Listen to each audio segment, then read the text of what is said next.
And now we're finishing up in the beginning, part 1 for this first month. Verse 3 of Genesis 1 says, "And God said, let there be light.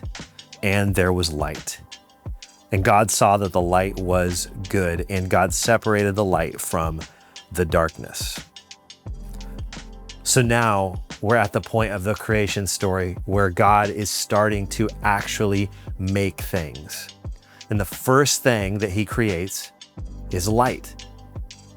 Now, what's amazing about this story in Genesis is that even though it has a real, authentic, literal meaning, it also has a figurative, metaphorical meaning. What do I mean by that? Well, in the book of John, we get almost like this simultaneous account of creation. Have you ever seen a movie where you'll see one scene from a certain character's perspective, and then it will show you the same scenario from a different character's perspective?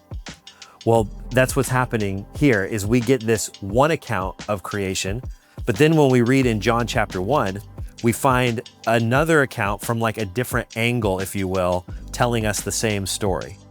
And it says this about Genesis 1, "In the beginning," sound familiar? "Was the Word. And the Word was with God. And the Word was God. He was in the beginning with God. All things were made through him, and without him not anything was made that was made. In him was life, and the life was the light of men. The light shines in the darkness, and the darkness has not overcome it." Jesus is the light of the world. And he's the light in the sense that he helps us see everything around us. Light gives us the ability to be able to see the world around us. And the same is true when Jesus' light shines in our hearts, is it helps us actually see the way things are supposed to be seen. It shows us who God is. And Jesus gives us a way to see God the Father. I don't know if you've ever been in some really intense darkness, but I have a couple of times been in like pitch black darkness. I've done some spelunking before, and I've gone into caves where you literally can't see anything. I'm not talking about it's just dark. I'm saying it's like, it's so dark that even if my hand were this far in front of my face, I would not be able to see it. Have you ever been in that kind of a darkness? It's terrifying. And it's suffocating. I don't know if you heard the story about these kids who got trapped in a cave several years ago in Thailand. They were a soccer team. They had gone spelunking, and they had gone really far into the cave.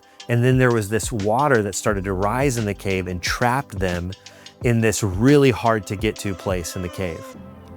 And after crazy rescue efforts where literally divers from around the world came to Thailand to try to rescue them. In fact, one diver died in the attempt to get the kids out of the cave. Finally, this diver went in further than anybody else had been able to go to that point. And he got his head up out of the water, and he had this flashlight on the top of his helmet. And as he got into this place in the cave that no one had been to yet, he said he saw all these eyeballs looking at him. And he had been able to get to where these kids were. And I can only imagine how frightening it was to be trapped in this cave, not being able to eat, not being able to see, not knowing if you were going to be able to get out. And I remember when I heard that story, I felt like the Holy Spirit spoke to me. That's what I did for you.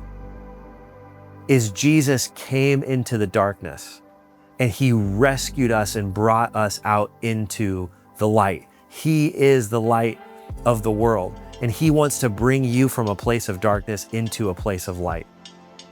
I used to think that the light was the first thing that God created because it was like it gave him the ability to be able to see, so he knew what he was working with.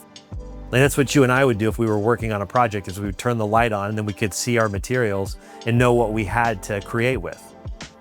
But God didn't create the light so that he could see us. The light was created so that we could see him.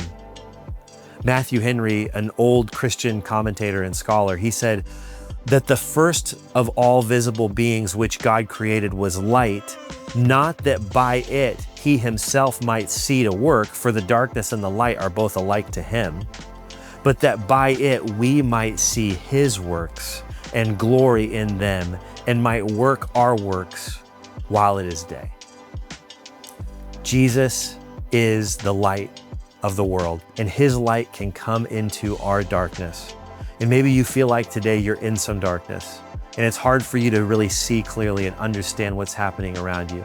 Jesus can illuminate your life so that you can see things the way that they are supposed to be seen.